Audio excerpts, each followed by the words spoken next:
Shalom Bapak Ibu sekalian yang saya kasihi di dalam Tuhan Yesus Kristus. Pertama-tama saya mau mengucapkan terima kasih kepada Pastor Janet Saren yang sudah memberikan kesempatan dan mengundang saya untuk berbagi firman Tuhan dengan kita sekalian pada hari ini. Sekarang kalau Bapak Ibu perhatikan di belakang agak dingin dan gelap. Karena sekarang di Portland ada sedang musim dingin, jadi matahari terbit agak terlambat dan kalau Bapak Ibu tahu Amerika sedikit di bagian barat terutama utara kita sebut di sini sebagai Pacific Northwest. Jadi daerah Pacific Northwest itu Washington, Oregon cenderung itu curah hujannya tinggi sekali. Jadi tiap hari hujan terus gitu.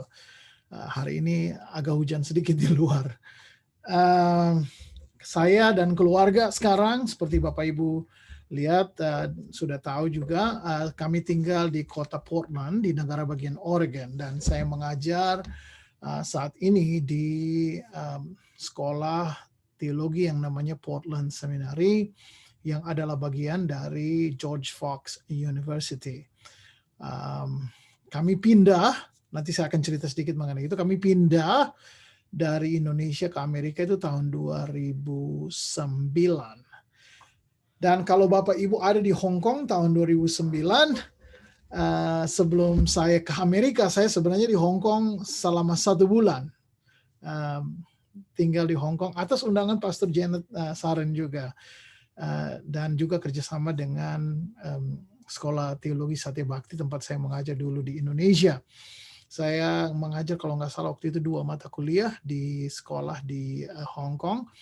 Nah, saya berharap masih ada beberapa sahabat-sahabat yang tinggal di Hong Kong saat ini yang kenal dengan saya pada waktu saya mampir di Hong Kong selama 1 bulan.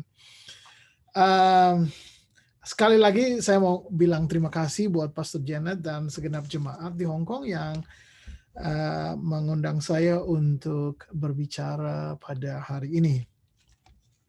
Kalau Bapak Ibu punya Alkitab, mari buka dengan saya di dalam kitab 1 Raja-Raja pasal 17 ayat 1 sampai 6. 1 Raja-Raja 17 ayat 1 sampai ayatnya yang ke-6. Saya akan baca mungkin sampai ayat 7 ya. Kalau Bapak Ibu punya Alkitab, mari buka dengan saya dalam kitab 1 Raja-Raja pasal 17 ayat 1 sampai 7. Saya mau share screen saya dengan Bapak Ibu sekalian pada hari ini. Judul khotbah saya atau renungan saya pada hari ini adalah ketika sungai Anda menjadi kering. 1 Raja-Raja 17 ayat 1 sampai 6. Saya akan baca sampai ayat 7.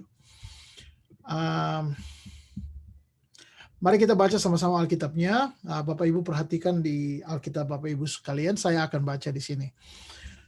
Lalu berkatalah Elia orang Tisbe dari Tisbe Gilead kepada Ahab, demi Tuhan yang hidup, Allah Israel yang kulayani, sesungguhnya tidak akan ada embun dan hujan pada tahun-tahun ini kecuali kalau kukatakan. Kemudian datanglah firman Tuhan kepadanya, pergilah dari sini, berjalanlah ke timur dan bersembunyilah di tepi sungai Kerit, di sebelah timur sungai Yordan. Engkau dapat minum dari sungai itu dan burung-burung gagak telah kuperintahkan untuk memberi makan engkau di sana. Lalu ia pergi dan ia melakukan seperti firman Tuhan. Ia pergi dan diam di tepi sungai Kerit di seberang timur sungai Yordan. Pada waktu pagi dan petang burung-burung gagak membawa roti dan daging kepadanya dan ia minum dari sungai itu.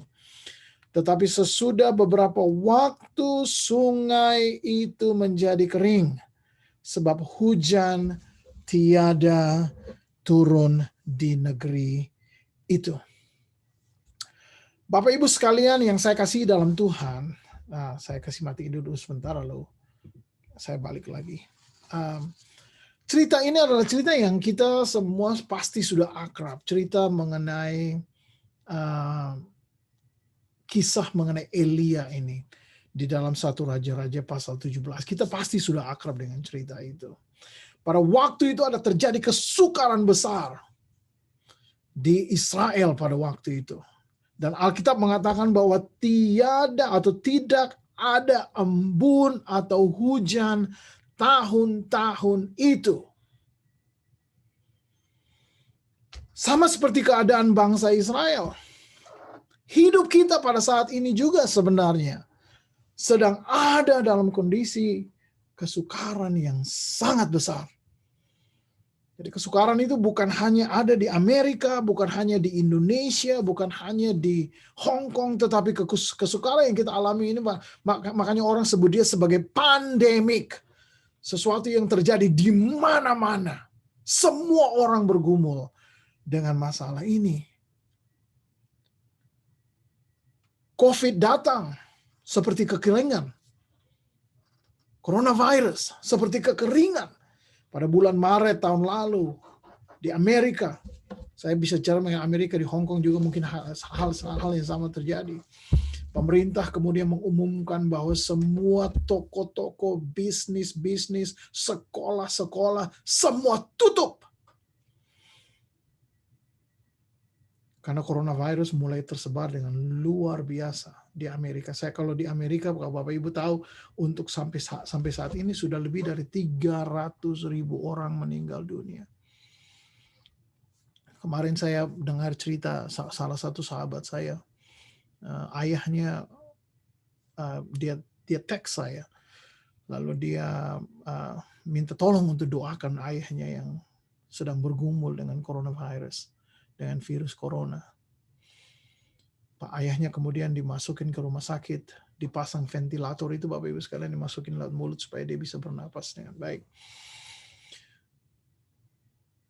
Hanya beberapa waktu dia di rumah sakit di ICU, kemudian dia teks saya lagi dan mengatakan bahwa ayah sudah meninggal dunia. Ada seorang juga mahasiswa saya yang baru beberapa minggu lalu email saya mengatakan bahwa saya nggak bisa selesaikan tugas saya. Kenapa dia begitu? Dia bilang bahwa ibunya baru meninggal dunia karena coronavirus juga. Jadi kematian orang karena coronavirus, karena virus corona ini bukan hanya angka-angka yang kita lihat saja, Bapak Ibu sekalian, tetapi orang-orang itu adalah orang-orang yang kita tahu, orang-orang yang kita kenal, orang-orang yang dekat dengan kita. Ada seorang teman saya yang kemarin message saya mengatakan bahwa dia sedang bergumul saat ini dengan virus, dan dia merasa aneh, alat perasanya itu hilang sama sekali, dia batuk, tidak terkontrol dan segala macam. Saya berdoa setiap hari supaya dia bisa bertahan dan tubuhnya bisa melawan virus tersebut, Bapak Ibu sekalian. Keadaan ini seperti keadaan kekeringan. Tahun 2020 adalah tahun yang seperti tahun-tahun kekeringan. 2001 kita baru masuk tahun 2021 pada saat ini kan. Itu tidak berarti bahwa tanggal 31 lalu tanggal 1 tiba-tiba segala sesuatu berubah menjadi bunga-bunga. Enggak sama sekali, Bapak Ibu sekalian. Tanggal 31 kita semua tiup segala macam. Saya dengan istri dan keluarganya rayakan tahun baru di rumah kami saja, karena kota ini sepi sekali, tidak ada apa-apa yang terjadi. Kota New York di Amerika yang biasanya ramai luar biasa dalam perayaan tahun baru kemarin. Kalau waktu saya lihat dari TV itu sepi sekali, orang tidak keluar. Saya dengan istri dan keluarga dan anak-anak saya di rumah saja kita bikin tuang minum, sparkling water itu. Apples, something like that. Istri saya yang lihat, yang cari minumannya. Tapi kami pakai topi, pakai tiup-tiup dan segala macam. Tanggal 31 jam 12 malam berubah menjadi tanggal 1 Januari 2021. Hanya perubahan jam saja. Tapi segala sesuatu masih terlihat sama persis, Bapak Ibu sekalian. Perubahannya kecil sekali. Hanya perubahan waktu saja. Jadi pada dasarnya walaupun kita sudah ada di tahun 2021, kita sebenarnya masih hidup di tengah-tengah pandemik pada saat ini.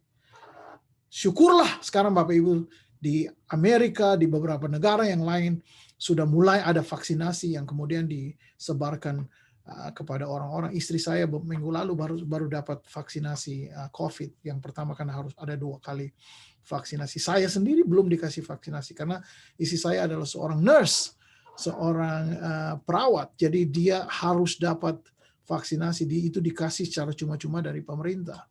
Saya dan anak-anak kami belum. Nanti mungkin dalam minggu-minggu depan baru kami bisa dapat vaksinasi. Ada harapan sedikit bahwa situasi akan berubah, begitu Bapak Ibu sekalian. Tapi yang terjadi karena dampak dari pandemi ini bukan hanya kepada tubuh kita, tetapi ia juga pandemi ini berdampak kepada pekerjaan kita di Amerika sendiri, Bapak Ibu sekalian. Unemployment rate, angka orang yang tidak kerja itu naik tinggi sekali pada saat ini. Dan mungkin di Hong Kong juga hal yang sama terjadi. Di Indonesia juga hal yang sama terjadi. Sekolah-sekolah tutup. Anak-anak pada saat ini bergumul secara sosial. Karena apa? Karena mereka tidak punya kehidupan sosial seperti yang biasa. Biasanya mereka pergi ke sekolah, mereka sama-sama dengan teman-teman mereka, ada pergaulan dengan yang lain. Tapi sekarang segala sesuatu harus dilakukan via online, via Zoom. Gereja-gereja harus beribadah secara online. We lost that human touch. We lost that human sentuhan-sentuhan manusia, pelukan gitu kan Bapak Ibu sekalian. Kita harus hati-hati dengan semua itu karena orang bisa kasih kita coronavirus. Bisnis-bisnis kecil harus gulung tikar. Saya tidak tahu keadaan di Hong Kong seperti apa. Tapi saya pikir keadaan di Hong Kong mungkin tidak terlalu jauh beda dengan apa yang terjadi di Amerika. Dan bukan cuma hanya karena ini, tapi kehidupan manusia, banyak orang yang pada saat ini bergumul, Bapak Ibu sekalian. Saya dengar bahwa kekerasan rumah tangga naik menjadi tinggi karena orang-orang tinggal di rumah. Selama berbulan-bulan mereka tidak pergi kerja. Dan keadaan seperti itu mengingatkan saya kepada teks yang ada di cerita yang ada di dalam 1 Raja-Raja 17 ini. Tidak ada embun atau hujan pada tahun-tahun itu. Dan di tengah-tengah masa sukar itu, Allah berfirman kepada Elia. Kalau Bapak Ibu perhatikan Alkitab Bapak Ibu, saya punya Alkitab bahasa Indonesia masih ada sampai sekarang. Sudah rusak-rusak karena saya baca terus Alkitab ini. Ini yang dulu Alkitab ini saya pakai terus, Alkitab bahasa Indonesia ini. Kalau Bapak Ibu perhatikan di situ ayat 2. Kemudian datanglah firman Tuhan kepadanya. Tuhan bilang begini kepada Elia, pergilah dari sini, berjalanlah ke timur dan bersembunyilah di tepi sungai Kerit, di sebelah timur sungai Yordan. Tuhan suruh Elia untuk bersembunyi, Bapak Ibu sekalian. Kalau saya sebut ini, saya sebutkan dia sebagai divine lockdown. Waktu pemerintah suruh semua orang untuk tutup pintunya, tidak boleh keluar dari rumah, tinggal di rumah saja karena ada virus yang sedang merajalela di mana-mana. Ini betul-betul ingatkan saya kepada apa yang terjadi kepada Elia di sini. Tuhan suruh Elia untuk bersembunyi. Divine lockdown. Tuhan lock Elia di tepi sungai Kerit itu, Bapak Ibu sekalian. Coba saudara perhatikan ini sebentar. Ceritanya menarik sekali. Saya suka cerita ini. Ketika segenap bangsa tersebut sedang mengalami kelaparan, sedang bergumul luar biasa, Allah menyediakan berkat yang tidak pernah berhenti kepada Elia. Elia tinggal di sungai Kerit itu waktu segala sesuatu sedang goncang-ganjing, Bapak Ibu sekalian. Dan dalam ketaatan Elia kepada Tuhan, Allah menyediakan kepada Elia di tengah-tengah masa kesukaran itu. Penyediaan Tuhan selalu mengalir kepada Elia. Dan coba kalau Bapak Ibu perhatikan, misalnya kalau lihat kiri kanan Bapak Ibu pada saat ini, if you are still alive today, kalau Bapak Ibu sedang hidup pada saat ini, kalau Bapak Ibu masih punya makan saat ini, masih bisa bernafas saat ini, saya mau bilang buat kita bahwa itu karena anugerah dan penyediaan Tuhan kepada kita. Penyediaan Tuhan tidak pernah berhenti. Artinya bahwa walaupun kita sedang ada dalam krisis, tidak berarti bahwa krisis itu berakhir. Walaupun kita ada di dalam krisis, Tuhan ada di situ di tengah-tengah kita. Nah, Elia nikmati betul, ya kan? Tiap hari pagi, siang, malam Elia seperti orang semua lagi bergumul. Elia makan McDonald tiap hari. Burger mungkin dibawa sama burung gagak di tepi sungai Kerit itu. Tapi kalau Bapak Ibu perhatikan ayat 7. Ayat 7 mengatakan begini. Tetapi sesudah beberapa waktu, sungai itu menjadi kering. Dan renungan saya hari ini ialah berbicara mengenai ketika sungai kita menjadi kering.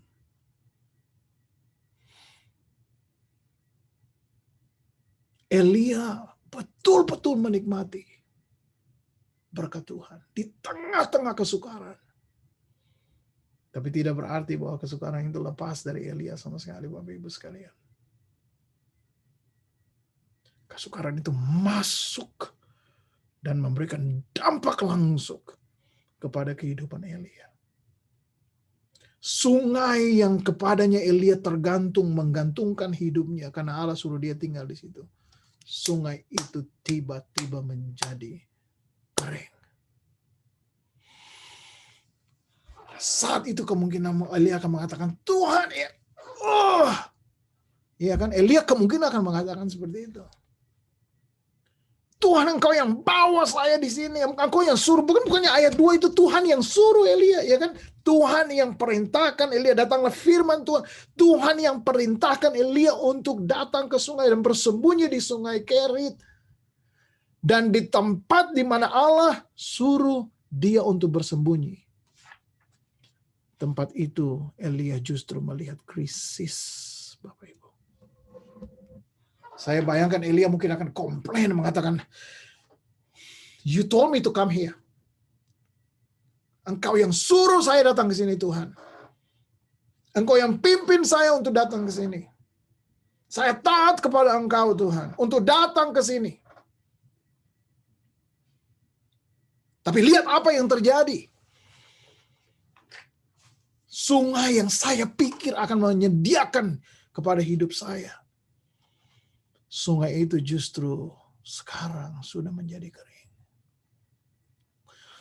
Oh Bapak Ibu sekalian, saya mau bicara kepada Bapak Ibu sebagai orang-orang yang ada di luar Indonesia. Mungkin Bapak Ibu pada saat ini sedang berada pada titik yang sama seperti Elia ketika sungaimu menjadi kering. Mungkin saudara mengatakan kepada Tuhan bahwa saya sudah taat kepada Engkau Tuhan. I have obeyed you. I have been obedient to you. I've been obedient to you. Saya sudah taat kepada Engkau Tuhan. Untuk pergi dari Indonesia, datang ke Hong Kong, kalau saya datang ke Amerika. Dan saya berpikir bahwa Tuhan akan menyediakan kepada saya dan tidak akan henti-hentinya penyediaan Tuhan buat saya. Tetapi apa yang terjadi sekarang di depan mata saya? What has happened in front of my face? Apa yang sedang terjadi sekarang di mata saya? Sungai yang tadinya Tuhan berikan kepada saya untuk menjadi penyediaan bulanan buat saya, sungai itu menjadi kering. Situasi sungai menjadi kering ini bisa mengambil bentuk segala macam bentuk, Bapak Ibu sekalian. Bagaimana kalau sungai penyediaan hidup kita menjadi kering? Bagaimana kalau tempat perusahaan tempat kita bekerja harus bangkrut? Bagaimana kalau kita di lay off? Bagaimana kalau kita dipecat? Bagaimana kalau orang yang kita andalkan meninggal dunia? Bagaimana kalau orang-orang yang kita gantungkan hidup kita kepada mereka mengatakan bahwa, oh I'm sorry, we don't want you to be here anymore. You have to find something else. Dan sungai kita menjadi kering. We enter moments of crisis in our lives. Kita masuk di dalam masa-masa krisis di dalam hidup kita. Iya kan? Masa-masa ini adalah masa-masa yang berat sekali. Pada titik tertentu di dalam hidup saya, sungai saya menjadi kering juga.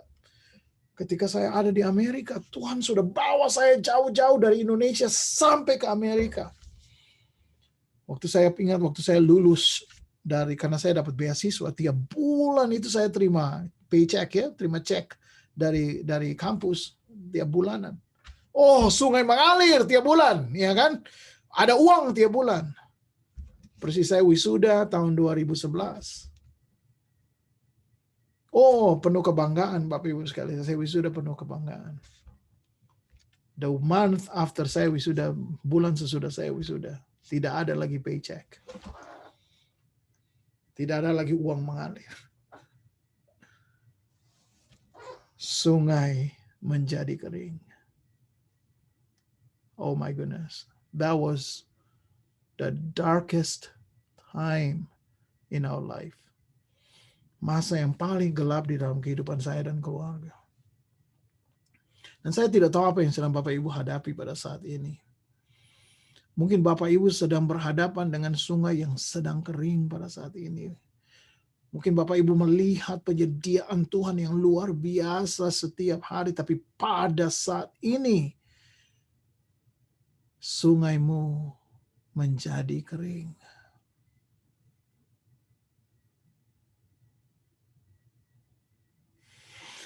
Apakah kita akan tinggalkan Tuhan mengatakan, we are done. You told me to come to Hong Kong. Tuhan, Engkau yang suruh dan pimpin buka jalan untuk saya ada di Hong Kong hingga hari ini. Tapi justru yang terjadi ialah sungai penyediaan, dan saya pikir Tuhan akan sediakan melalui hal itu. Sungai itu justru sekarang menjadi kering. Tidak ada lagi penyediaan Tuhan.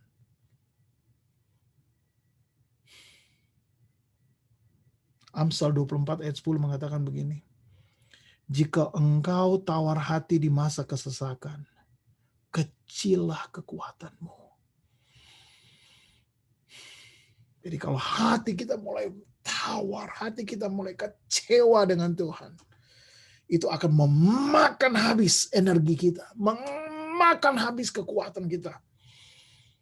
Ya kan? Apakah Bapak Ibu pernah ada dalam masa di mana masa yang berat sekali sungai kita menjadi kering, lalu saya mungkin bangun pagi, Bapak Ibu tidak mau lagi bangun pagi.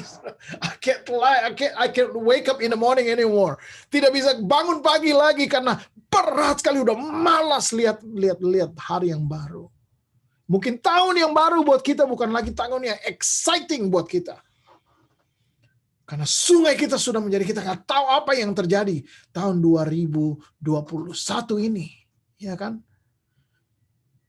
Jika engkau tawar hati pada masa kering, kecillah kekuatanmu. Kekuatanmu akan menjadi mengecil.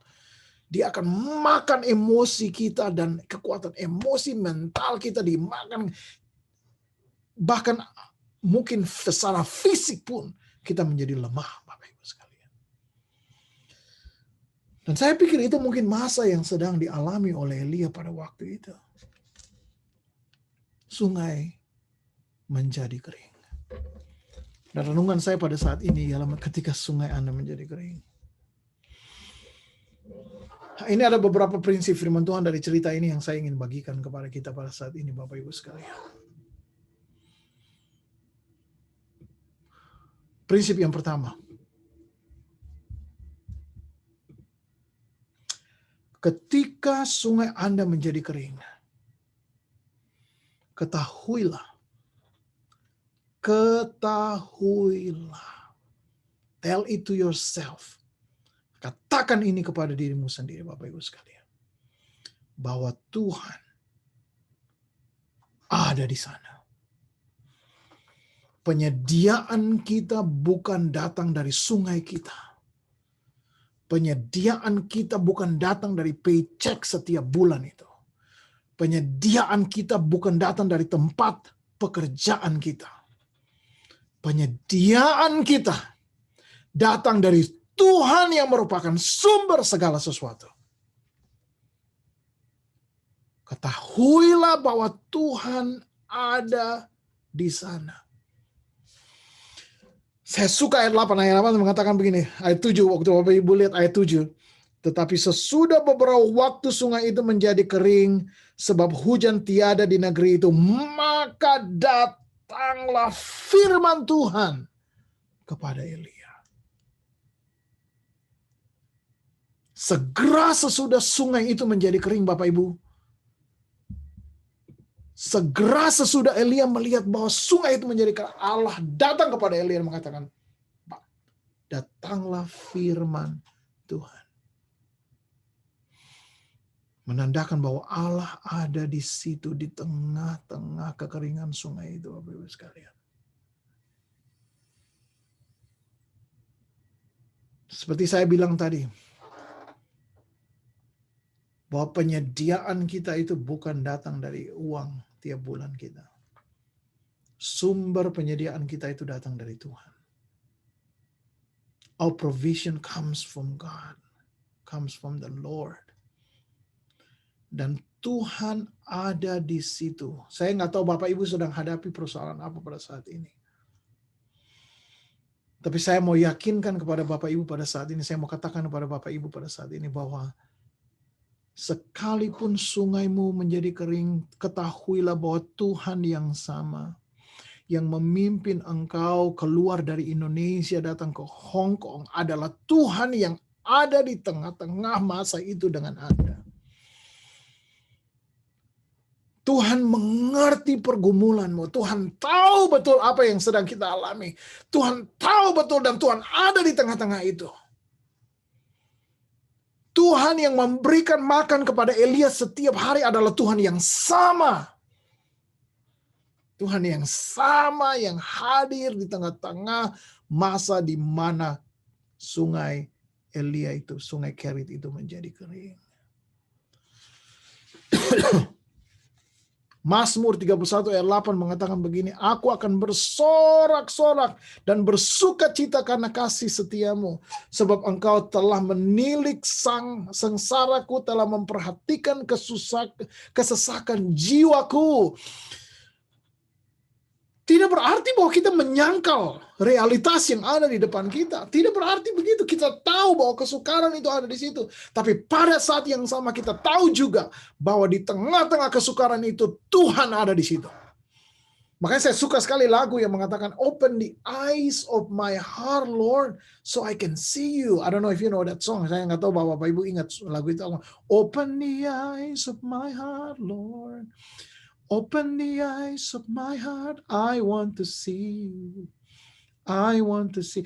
Dan lagu itu selalu mengingatkan saya ketika saya dalam perjalanan, saya juga adalah seorang imigran di Amerika Serikat. Kan selalu dalam perjalanan, tidak pernah saya, perjalanan hidup saya itu tidak selalu mulus dan indah dan penuh dengan bunga-bunga di atas bukit yang tinggi menikmati pemandangannya. Tidak selalu seperti itu. Ada masa-masa di dalam hidup saya dan keluarga di mana kita hampir tidak punya apa-apa sama sekali, Bapak Ibu sekalian. Gelap, tidak apa-apa. Ada titik-titik tertentu di mana saya tidak bisa sama sekali hanya untuk kasih makan, kasih traktir anak saya makan McDonald. Ini McDonald di Amerika makanan murah, Bapak Ibu sekalian. Untuk traktir dia makan McDonald itu hampir tidak ada sama sekali. Gelap sama sekali. Tapi di tengah-tengah masa seperti itu saya cuma bilang, Tuhan, as sure this in my heart. Pastikan ini dalam hidup saya Tuhan. Bahwa Engkau ada di tengah-tengah masa-masa berat ini. Seperti yang dikatakan dalam Mazmur pasal 23, Tuhan adalah gembalaku, takkan kekurangan aku. Ia akan membawa aku ke padang gurun. Ia kan ada segala padang gurun, tapi Ia memimpin aku di lembah-lembah kekelaman. Bapak Ibu sekalian. Lembah-lembah di mana sungai itu kering dan tidak ada sama sekali penyediaan Tuhan.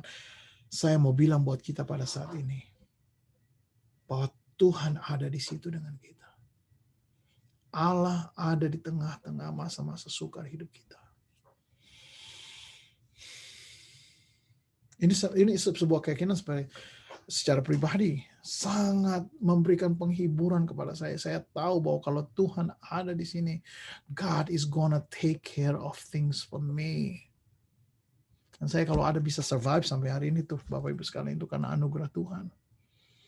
Ada seperti yang saya cerita buat Bapak Ibu sekarang, titik-titik tertentu di dalam perjalanan hidup kami di Amerika, dan saya rasanya pengen pulang dan mengatakan I'm done with this. Saya tidak bisa lagi lanjutkan perjalanan ini karena terlalu berat. Tetapi keyakinan bahwa Tuhan ada di situ seperti menjadi anchor buat saya, yang menolong saya untuk terus maju, terus bertahan di tengah-tengah angin, badai, dan segala macam kekeringan yang saya sedang alami di dalam hidup saya sebagai seorang imigran di Amerika. Mungkin Bapak Ibu pada saat ini sedang mengalami hal yang sama. Mungkin pada saat ini engkau sedang berhadapan dengan kekeringan, sungaimu sedang menjadi kering. Saya mau bilang buat kita bahwa di tengah-tengah sungai yang kering itu, Allah yang sama yang menyediakan kepada kita, Allah yang sama yang membuka jalan kepada engkau untuk keluar dari Indonesia, pindah dan berimigrasi ke Hong Kong, adalah Allah yang sama yang ada di tengah-tengah masa kesukaran itu.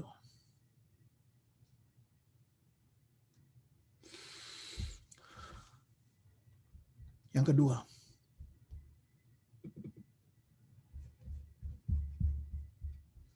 ketika sungai menjadi kering, sebuah perjalanan baru segera dimulai.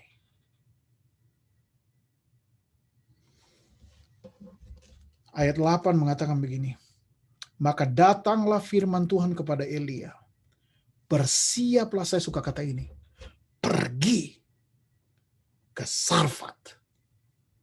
Bersiaplah, pergi ke Sarfat. Sungai itu menjadi kering. Sungai itu adalah transisi bagi Elia untuk sebuah perjalanan yang baru. Bapak Ibu sekalian, mungkin engkau sedang berhadapan dengan sungai yang kering. Saya mau bilang buat kita pada sore hari ini di Hong Kong atau pagi hari ini di Amerika, bahwa sungai yang menjadi kering itu adalah tanda bahwa Tuhan sedang memimpin kita untuk masuk ke sebuah perjalanan yang baru. A new journey begins. Sebuah perjalanan baru dimulai, Bapak Ibu sekalian. Tahun 2020 adalah tahun yang menjadi mark bagi banyak orang. Tahun 2020 adalah tahun yang menjadi tahun kekeringan buat banyak orang. Dan saya mau bilang buat kita pada saat ini, bahwa 2021 adalah sebuah perjalanan baru buat kita. A new journey begins. Ketika sebuah kekeringan dan krisis terjadi dalam hidup kita, ini mungkin adalah cara Tuhan untuk menutup lembaran yang lama itu dan buka lembaran baru buat kita. A new chapter begins.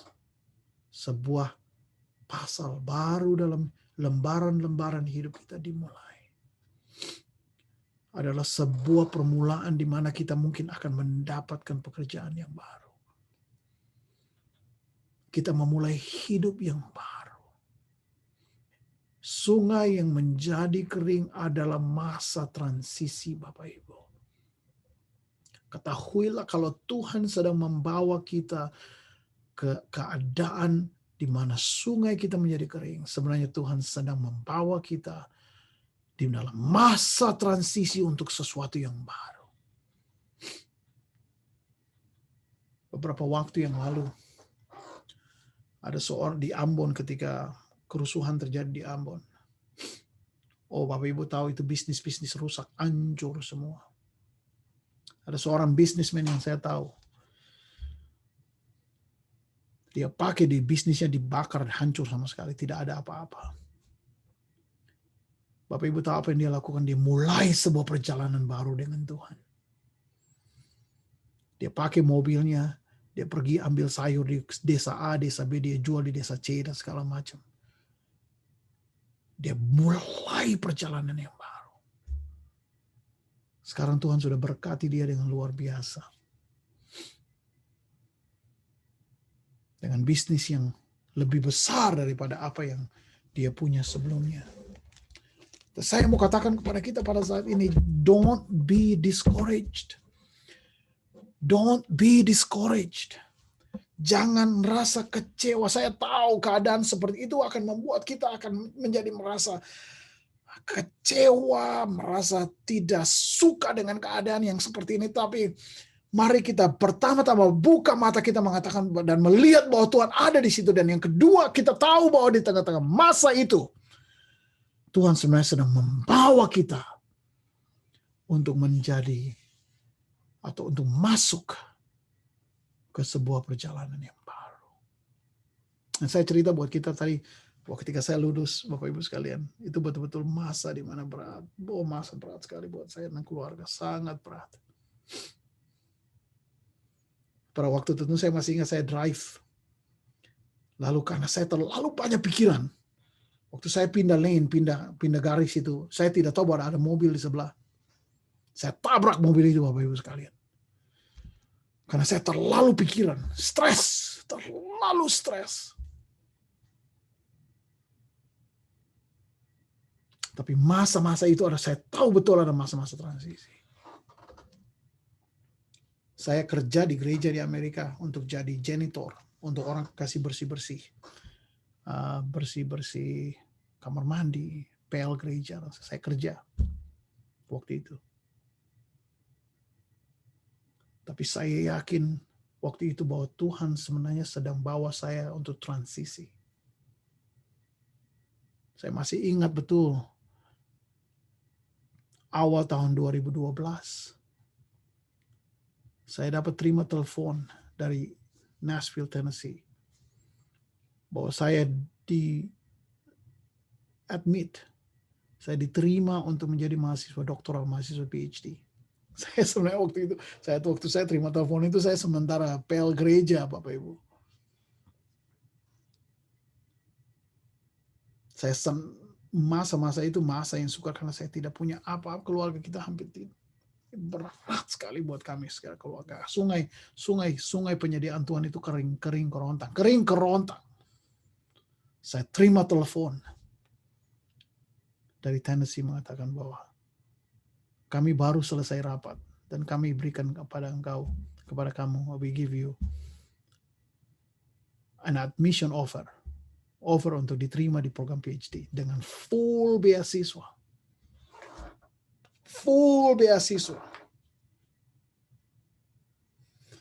Di program S3 di universitas namanya Vanderbilt University. Saya masih ingat, saya sementara PL itu saya taruh apa namanya, kayu PL itu saya taruh di dinding gereja, dan saya cuma duduk mengatakan, Tuhan, a new journey begins. Sebuah perjalanan baru dimulai. Saya mau bilang buat Bapak Ibu pada saat ini, jangan engkau takut. Saat ini adalah masa yang berat memang buat banyak kita.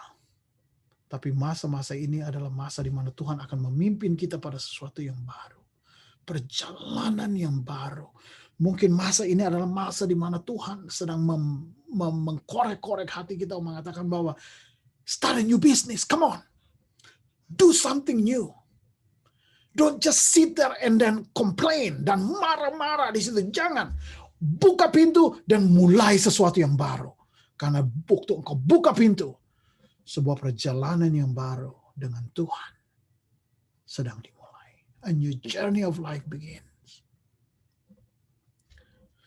Saya nggak tahu perjalanan baru apa buat Bapak Ibu sekalian, saya tidak tahu. Mungkin pada saat ini Bapak Ibu saudara sedang dengarkan firman Tuhan dan Tuhan berbicara kuat sekali dalam hati Bapak Ibu sekalian. Bahwa you have to start a new journey. Engkau akan mulai sebuah perjalanan baru. Mungkin di tempat pekerjaan baru. Tuhan akan buka jalan, berikan pekerjaan yang baru. Mungkin di negara yang baru, saya tidak tahu. Mungkin bisnis yang baru, perjalanan yang baru. Pelayanan yang baru. Dan kita mungkin bernostalgia dengan yang lama, mengatakan, aduh yang lama tuh enak betul di Sungai Kerit, itu enak betul ya kan. Ada sungai mengalir, semua penyediaan Tuhan berikan. Tiba-tiba sungai menjadi kering. Dan Tuhan mengatakan bahwa, now you start a new journey again. Now you start a new path of life again. Sebuah perjalanan hidup baru mulai lagi. Dan Allah yang sama yang menyediakan di Sungai Kerit adalah Allah yang sama juga yang akan menyediakan di perjalanan yang baru, ya kan? Saya mau kasih yang poin yang ketiga buat kita untuk pikirkan pada hari ini. Yang ketiga ialah ketika sungai menjadi kering. Tempat yang baru, perjalanan yang baru, merupakan pengalaman yang berbeda, pengalaman yang baru dengan Tuhan. Pengalaman yang baru dengan Tuhan. Pengalaman yang baru yang lebih besar dengan Tuhan. Iya kan? Waktu di Elia itu ceritanya waktu di Sungai Kerit, Bapak Ibu ingat ceritanya? Ya kan, Elia duduk santai-santai aja gitu kan, terima berkat dari Tuhan, makan tiap hari. Oh, enak betul, sungai mengalir, burung kakek datang kasih makanan, oh sedap. Orang Ambon bilang senang betul. Kok enak gitu kan, enak betul. Sungai yang perjalanan yang baru di Kerit, Bapak Ibu tahu ceritanya? Tuhan pakai Elia untuk memberkati janda yang ada di situ. Iya kan, kalau Bapak Ibu punya Alkitab, situ lihat sendiri ceritanya.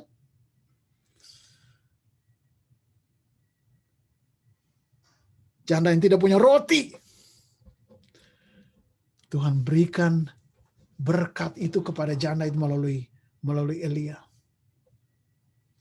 Lalu melalui berkat itu, Tuhan memberkati Elia juga. Ya kan? Jadi dalam perjalanan yang baru, Elia bukan hanya menikmati berkat Tuhan dalam dirinya sendiri. Elia menjadi berkat buat orang lain, Bapak Ibu sekalian. Elia menjadi berkat kepada janda ini. Mungkin sungai kering itu mungkin tanda bahwa Tuhan mengatakan pada Elia, that's enough. Elia, cukup. Enough, you enjoy the blessing by yourself, in yourself, dalam dirimu sendiri, cukup. Sekarang Tuhan mau pakai engkau untuk jadi berkat buat orang lain. Ya kan? Ketika Elia tiba di Safat, Allah memakai dia bukan hanya untuk mencukupi kehidupannya saja, tetapi untuk menjadi berkat bagi orang lain. Janda ini juga sedang bergumul dengan hidupnya. Tapi Tuhan pakai dalam perjalanan yang baru itu. Tuhan pakai Elia untuk memberkati janda ini. Allah memakai Elia menjadi alat untuk membawa mujizat Tuhan. Berkat Tuhan kepada orang lain. Jadi Elia bukan hanya menjadi penerima berkat Tuhan. Tetapi Elia sekarang di dalam cerita berikutnya, Elia menjadi channel. Menjadi orang yang menjadi berkat. Bukan penerima berkat, tetapi menjadi berkat. Ya kan? Ada seorang pendeta, saya lupa namanya, pernah mengatakan, saya setuju sekali dengan kata-katanya. Dia bilang begini, jangan berdoa katanya, supaya kamu menerima. Berdoa supaya kamu menjadi pemberi. Oh, I love that. I love that statement. Saya suka sekali pernyataan itu. Don't pray, jangan berdoa supaya kamu menerima berkat Tuhan. Ya kan? Berdoa supaya kamu memberi. Kenapa? Karena kamu harus terima dulu, baru kamu bisa beri. Artinya double blessing. Menerima dan memberi. Oh, Bapak Ibu sekalian yang saya kasihi dalam Tuhan Yesus Kristus. Saya berdoa buat kita pada saat ini. Supaya dalam perjalanan yang baru ini, Tuhan bukan hanya memberkati engkau, tetapi Tuhan memakai engkau menjadi berkat. Tuhan bukan hanya menjadikan engkau menjadi penerima, menjadi vessel yang menerima berkat Tuhan. Tetapi Tuhan akan memakai engkau menjadi channel, menjadi saluran berkat Tuhan kepada orang lain.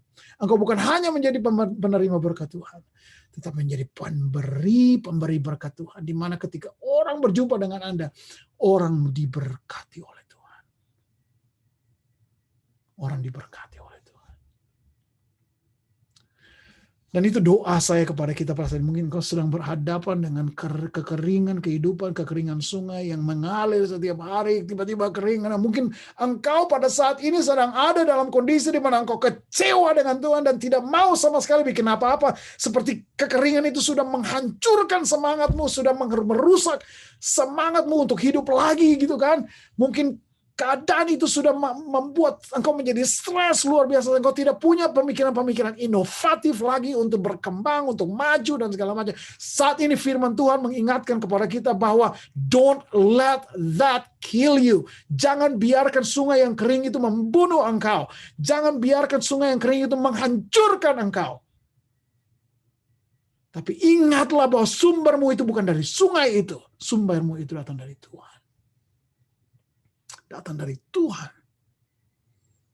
Jadi ketika Tuhan ada di mana-mana, penyediaan Tuhan ada di mana-mana juga. Iya kan? Sungai Anda menjadi kering.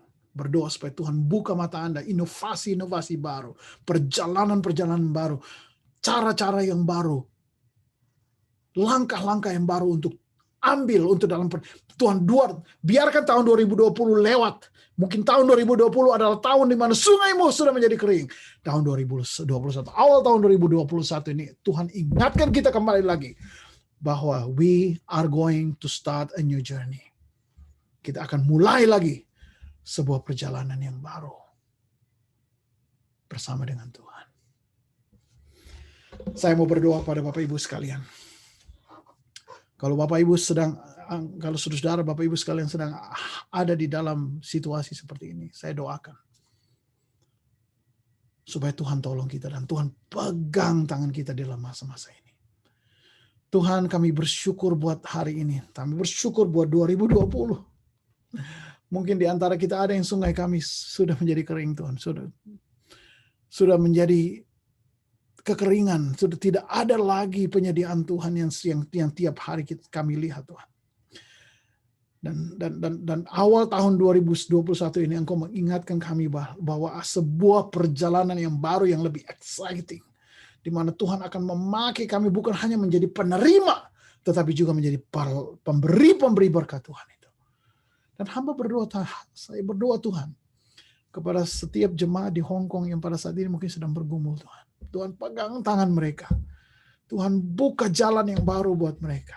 Tuhan pastikan bahwa mereka tahu bahwa Engkau ada bersama-sama dengan mereka dalam masa-masa kekeringan ini.